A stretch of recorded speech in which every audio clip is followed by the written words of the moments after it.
2 weeks ago, we get a chance to meet when I'm in Nashville, Carl, and then you were gracious and you're like, yeah, let's do it as far as hopping on for a DadAwesome conversation. So thanks for joining me. You're welcome. Well, I walked into that conference and 3 or 4 of my buddies were like, you got to meet this dude, Jeff. He has a podcast and you should go on it. I'm like, all right. Truly. That was the same way for me. They're like, you need to meet Carl. And it's not because of, this or that or songs you've written or different ministries you've led, conferences you've launched. It was because of the nature. They heard it's called DadAwesome and they immediately started pointing me to you, Carl. So yeah. I guess I want to celebrate that you have friends that are seeing that about your treasuring this dad role and you have boys. You have 4 boys. I have 4 girls, but your age range, is your oldest 18, 19 in that range? He's 19, sophomore in college. Yep. Yes. And how old's your youngest? 14.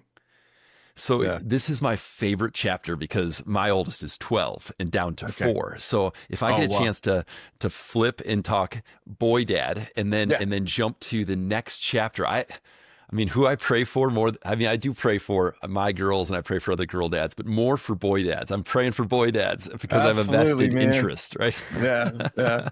Well, that's beautiful. Last night, my 14-year-old, just a fun story that's like kind of in the moment. Like he's just playing basketball. He's in the 8th grade, and he played last year. He scored no points the whole year. So then last night was the 3rd game of his basketball season. He scored no points in the first 2 games of the year. Last night, he scores his first point, and then I was like, oh, wow, he scored his first point.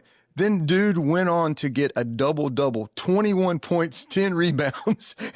He absolutely went off last night. So I'm pretty proud of my kid right now, my 14-year-old, because he went from scoring no points to his first game he scored and he got double-double. So he's doing good.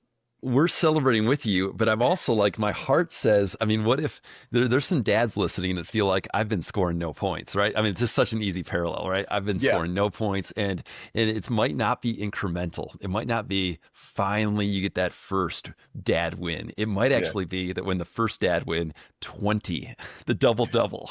So we're praying that for you guys listening right now. And no, that truly the idea of me like looking for the dad a step ahead of me saying, hey, looking for some encouragement. What are you learning? I thought is a fun story, a setup story. I was reading something you wrote maybe 8 years ago, and you had discovered a young painter named Dellenbaugh. Did I get his name right? Dellenbaugh? Yeah. Okay. Now, this painter went out in the early 1900s and was painting the Zion Canyon, the valley, Zion National Park. My family, we got a chance to experience for 2 days on our RV trip. And he's this area, the Zion Canyon in Utah. My goodness, he was painting this, and people, if I have this right, people out east were like, he's making it up. He's making it up. And then you brought this parallel in of, man, sometimes we go looking for the wonder. We go looking for the treasures, and we write home, we tell others about it, and they're going to be like, it's so crazy, I hardly even believe it. But then again, it takes courage to go adventure out there and see it for yourself. So my question to you, to use that as a setup, and you can kind of paint in the gaps as far as your family, this trip, and how you found yourself there. But what are you finding that you're like to the younger dads? Man, I want to this could be anything, Carl. Just like, what are some things you're finding that you're like, I want to tell you dads because what's ahead is beautiful and it's amazing. Is there anything in that category that you're like, you could share with us? Yeah, sure. Well, I would say the season of parenting that I'm in right now, where my sons are,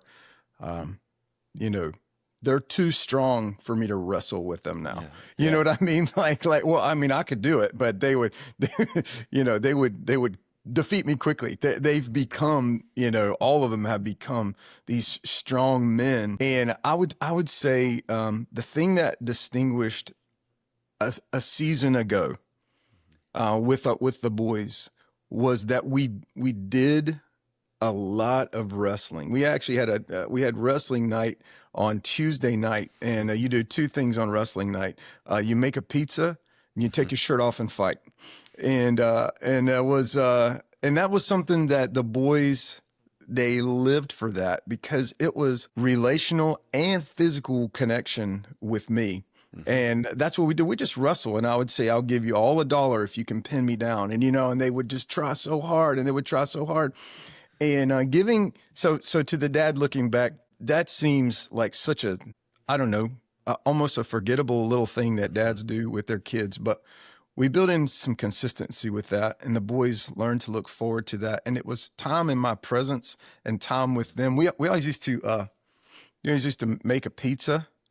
And it was absolutely a mess, because they would be like, Dad, let's make pizza. And we want to help. Well, to be frank, I did not need their help. I did not want their help. Their help was actually hurting. You know what I mean? I could make a pizza much better by myself.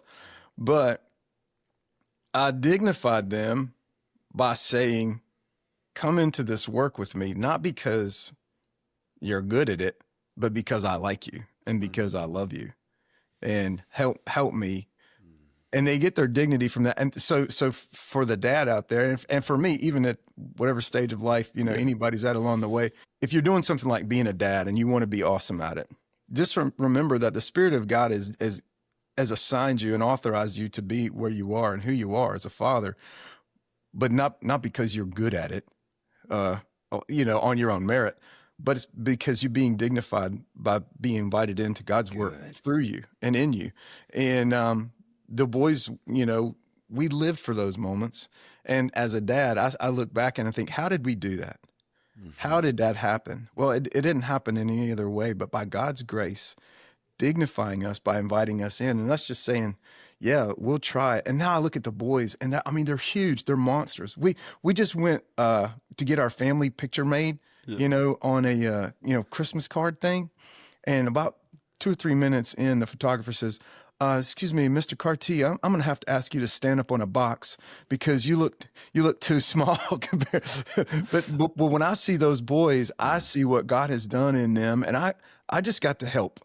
I just got dignified by being invited in to help them. And that's what that's what I'd say to, looking back, what is God showing me? If you see these guys launching out and succeeding in different venues, cheer for them, celebrate them, take pride in what's happened, but also remember that you just been dignified by being invited in. If it turns out great, awesome. Even if there's no guarantees that these boys go up and to the right for the rest of their life. That's a false sense of that makes parenting about me.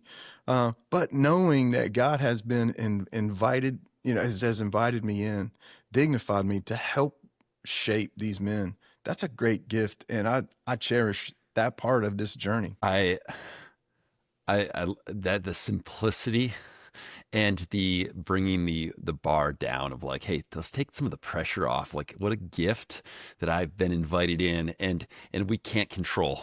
We can't control. Yeah. One thing we can control is, you wrote in the same piece titled "Explore," and I'll link it in the show notes. This blog post from years ago, but you wrote, For my life as a Christian, the work is similar. You're referring to this artist and painting and inviting people to imagine and see what they haven't seen yet in person. So you wrote, for my life as a Christian, the work is similar. Explore the depths and heights of who God is. And as his glory unfolds, try to capture it in a song or a word or an act of love. We share in hopes that those who see it will want to go there for themselves and find the same wonder and beauty revealed to us. And like, to me, I found myself when I read that, just like my heart coming alive of like, that's what I want to do as a dad, is go find and then share with my words, with the way I serve my family, with my playfulness, with my wrestling, share something that then they will want to go find for themselves. I just love, could you just unpack that a little further for us, what your heart behind that is? Yeah, well, I'm a creative at heart, and I've made my living as a songwriter and speaker, and I paint and draw all the time, almost every day. That's kind of like, that's kind of who I am as my wiring. And I've got a heart, though, to not just be creative for like creativity's sake. I want it to lead people somewhere, and I feel like the expression it's kind of like if you try to give your wife, if you forget your wife's birthday or if you forget your anniversary, and you use the old phrase, "Well, it's the thought that counts." Well, it's actually not the thought that counts. It's the expression of the thought that really counts. So God has wired me to have this creative capacity, but it's not without purpose. It's not without intention. And so I look at what I've been given, how I'm wired, and I think of it as a way to point people to Jesus. I think of it as a way to paint a picture of the gospel, or write music that points people to the gospel. And that's been kind of something that has been refined in me, because if I was honest, I'd say early on, like being a musician, making my living playing music was something that I was ambitious for, but it was also something beneath the surface. I was ambitious for something else, which was approval, platform, something that I could, validation. All of those kind of things were something that were also driving me. But I feel like the Lord, as I'm 51, as the Lord has allowed me to grow older and deeper in my faith, some of those things have eased their grip on me. And the tip of the spear is sharpening a little bit, so that who I am has a clearer purpose, not in, in validation or getting, accolades or wealth or anything like that, but that I would be known as a creative person. I could still be known as somebody like that, but the output and the objective of the output it has been transformed by the Spirit of God. Yeah. Yeah. I love this phrase, and let's make sure I get this right. You wrote, as a family motto, together is better. Together is better. What does that mean for your family? Well, it's literal, and Deeper. we like to be together. We eat meals together almost every week.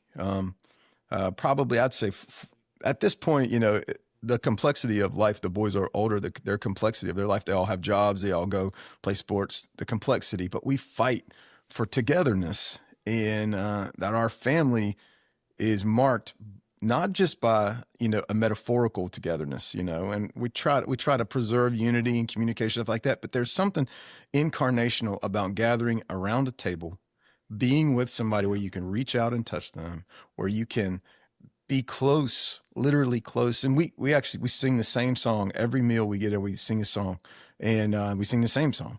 And it's a way of saying, hey, we're together, we're present. The song people have sang it.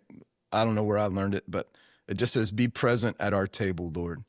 Be here and everywhere adored. These creatures bless and grant that we may feast in paradise with thee. It's like, God, be present at this table so that we're together with each other. And we have lived as best we can to embody stuff like that. Together is better, certainly, than being in isolation. None of us are built to be alone, but together is better in culture as well. The things that we are building together, we're moving towards unity because we share these values. We share gospel impact that we hope for. We share the broken parts of ourselves, and it's okay. We share how to say I'm sorry. We share, sometimes we'll do like a high and a low. Some people call it roses and thorns. What was your day? But Yeah. both things matter, and that's about being together. It's not about being together in the great times, when everything is, on the plus side. It's actually, there's a lot of value in being together when you feel shame, when you feel like you didn't score 20 points, you didn't score any points. There's a different experience that you can have when that's your lived experience. There's a different outcome when you do that alone, or when you do that with somebody who's there for you, if you're on the mountaintop or the valley. Yeah. The differences of approaching your oldest son in the like getting a cell phone, for example, and what you're doing with your youngest. I'm curious what you've learned in this journey, and then specifically, I'd love for you to share what happened at when your oldest turned 18, as far as just like all controls removed, like that moment as well would be fascinating. But yeah, what are a few of the things that you would shift in guiding me with my oldest being 12? Yeah. What would be some Yeah. of the things learned? So, our oldest son, his name is Oak. And we were real reluctant to, to go with technology, anything like that. So we did let him have a phone when when he turned 13. Hindsight, I feel like that was a mistake. I wouldn't do it like that again. He just basically had a lockdown phone where he could, call and text his friends. But it's almost like once you, uncork the thing, then it becomes a constant, like problem to manage, and you, without it, you don't have to manage it, so my 14-year-old, he still doesn't have a phone. And of course, he's the weirdest kid at school, and everyone thinks he's a huge nerd and all that stuff. It's not true, but that's what he would say. But we don't have phones yet for my 14-year-old.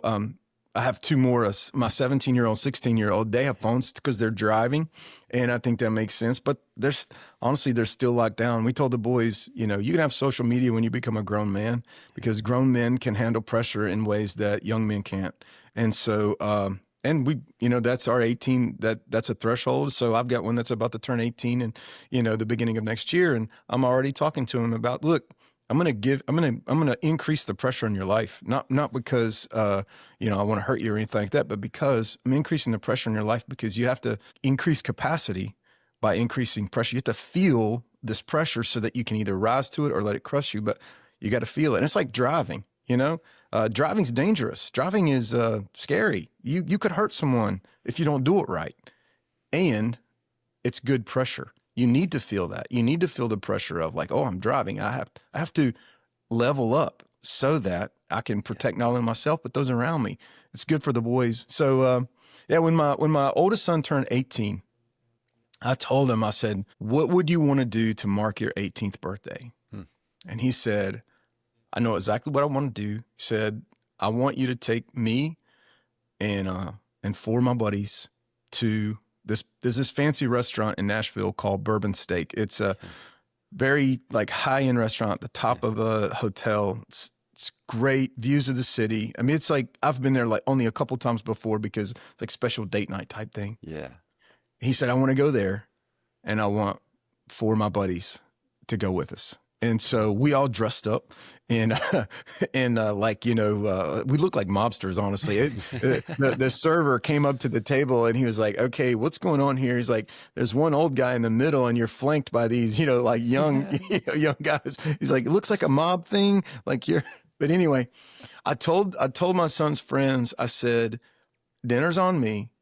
All you have to do is bring a word of encouragement for Oak. That's all you have to do. And so the night comes, we're sitting around the table, everyone's ordering food. It was just amazing. And then I was like, all right, guys, now's the time where I want you to show what you brought for Oak. And each one of these four guys went around the table, and to a man, all of them said, Oak, I found my place because you invited me in. Thank you for that.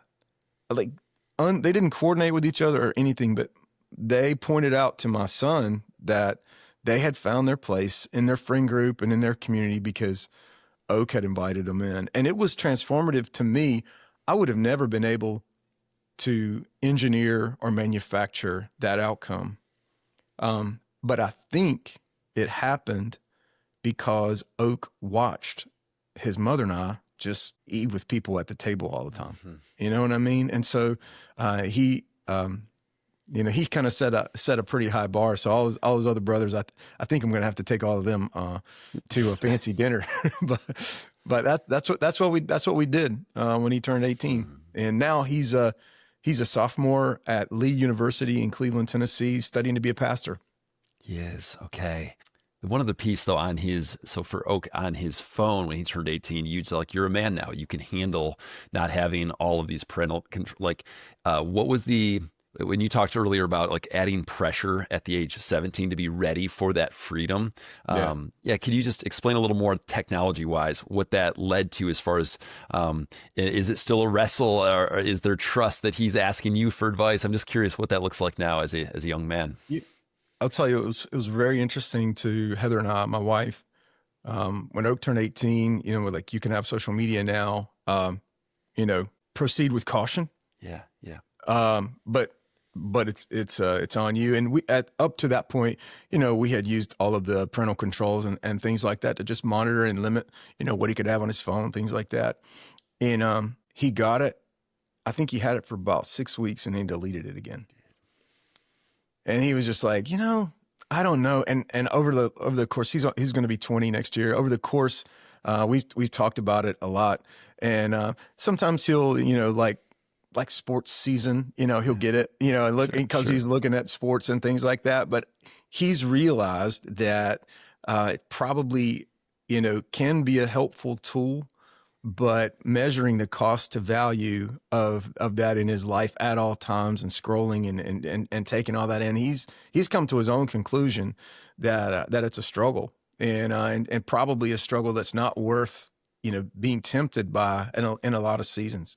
And I think all our kids are gonna be different in that we've done this thing where we and I know you've addressed this on the podcast before, but we talk to the boys about sex a lot, often, early and often, and trying to move away from the kind of the cultural norm of like you have one big talk about sex and then that takes care of everything. That's actually I think very unhealthy from a standpoint of it's probably more harmful than it is good. If you're only going to talk about it once, you might as well not talk about it at all because you leave so many unanswered questions. But we've talked about sex with the boys a lot and worked hard to normalize. Hey, talking about human sexuality and sexual desire and sexual behavior is fine. It's fine. You're not breaking any rules. Yeah. You're supposed to talk about this stuff. You were built this way, so it's okay to talk about it. And it's been awesome to learn, that the boys are pretty open. Sometimes they say stuff to Heather. She's like, man, I wish they wouldn't have said that to me. But it's been good to have them circle back to us when they begin to struggle with sexual desire or sexual temptation, things like that. They're bringing it to us. Yeah. And I honestly, I'm so grateful for it because it speaks of they've got some health in that area. Because man, I know in my own life, shame as a young man was an absolute killer. It was just absolute destroyer of relational connection and intimacy. But you harbor that shame and you don't have any place to bring it. Oh man, it can rot you quick. And it's been good to see the boys. They're having the same struggle, but they're managing it in a different way, and they have a different way of going about it. I think there's overlap in that conversation in openness and safety of talking to your boys about sex, about God's plan, about their bodies changing, about pornography, I think there's overlap in that conversation with another conversation that I know you're deeply passionate about, which is selection, prayerfully picking a future spouse, right? So you're training, you're equipping your boys, you're helping remind, like, this is what we're looking for. This is what God's best is as far as looking for. So I'd love for you to share a little bit, Carl, about the decision point that your boys will all step towards of pursuing dating relationships, picking a spouse, and how even that might overlap with a backstory of 10, 15 years of open conversations about sex and about the way God's designed marriage. Could you kind of take us into that and the importance? Yeah. We live in a pretty diverse community, and there's a bunch of people around us that they have arranged marriages. Their marriages were arranged. They're like guys that are like my age, and they met their wives a couple of days before they got married. And so like that's pretty wild, talk about, the the management of connection, and picking a spouse. Yeah, well, I'm going to handle this for you. Yeah, so we've seen that extreme, and that's amazing and wild, and in some ways it's like very familial and very like, I'm glad it didn't happen to me, and I wouldn't like try to do it, but I see some value in it, and there's some beauty in it. Mm-hmm. And then on the other side of the coin, there's just like, yeah, just marry, whoever you want to, whenever you want to, as many times as you want to. Mm-hmm. And the place where we land with that with the boys is that the mate that you choose, the wife of your youth, is of incalculable consequence. It is. I mean, I wish someone would have told me that. Jeff, I'll just be frank with you. Sometimes I feel like when I married Heather, I feel like I just got a winning lottery ticket. You know what I mean? It's just like, I wish I would have thought, oh my gosh, or even been able to recognize that this woman is going to be for me through multiple seasons of my life, exactly God's gift for me. I wish I could have known that. I did not. I was like, when I was 25 years old, I was like, this woman is going to be for me a very sexy person and somebody who I'm super into. You know what I mean? That's about as far as I was taking it. And we always tell the boys, don't marry somebody that you necessarily think is sexy right now. That's helpful, but look for somebody that you like being with, because when it comes to like physical appearance and seasons of life and circumstances throughout the course of a marriage, we've been married 27 years. In one way or another, although I've been married to Heather this whole time, you might be able to say that I've been married to 2 or 3 different women, because she changes. And, a woman who doesn't have kids is very different than a woman who does have kids. And then a woman who does have kids is very different than a woman who's seeing her nest empty. And then her own body is changing. It's an actual, panorama of different human experiences. And so the thing about being with Heather is that I feel like God has blessed me with the most is that I like being with her. She's funny. Like, we have a good time together. And I'm not talking about just sexually or anything that I was really focused on when I was 25. I'm talking about, I like her. She's funny. We have a good time together. The things that she cares about, I care about. The things that I care about, she cares about. Are we different? Yes. Our whole podcast is how to be married to somebody who's nothing like you. That's like a thing. But I actually, even though she's nothing like me, I actually like her a lot. And we tell the boys, be careful and use as much wisdom as you can when you are, choosing a mate, going out with a girl. Our 3 younger boys, they don't have girlfriends, never have. But Oak is, he's at that place where everybody usually meets and marries, those college years. That's when I met my wife and got married. I know that's a lot of people's story, and I think about it all the time. And I'm like, dude, you can't be too careful. And I also know that, the grace of God will cover him. But my hope is that when he makes a choice, he makes it because it's like, yeah, I like this person for a myriad of reasons. I like being with them. I don't know if that was helpful or not.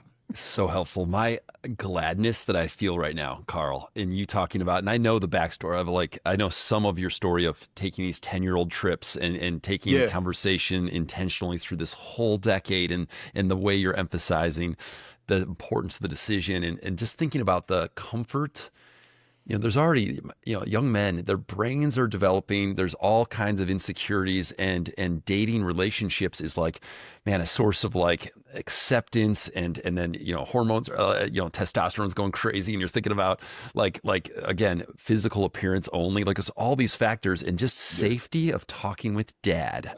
When I think of young men, safety of talking with dad about all this, and the richness of marriage. and the joy of marriage and the best friend adventure of marriage. Like that to me, like, so it makes so much sense what you're sharing. I'm so grateful. Yes. Yes. Yeah. I'm realizing we don't have time to get through all of your parenting playbook, but you came up with a couple core principles around, I think it's called the 5 plays in their parenting playbook. Is that the way you frame it, as a parenting playbook, or do I have that wrong? I think so. I think that was a episode of the podcast that we did. Yeah. So it's a 2-part, which I will link the 2-part to send our dads over to your marriage podcast, which would be amazing. Awesome. But just to highlight at a high level, you talked about church being one of those plays, time, specific time priorities, parenting for character over outcomes, focused on character traits they're building. And then, anyways, there's a little bit more, but is there one or two things from this, like,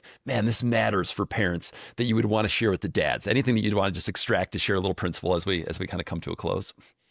Yeah, I would say the church thing is being involved in the local church has been something that I have emphasized. Now, I worked as a pastor for a long time. I'm not a pastor right now in a local church setting on staff at a church, but we had for a long time. And so my boys grew up in church, and they're church kids.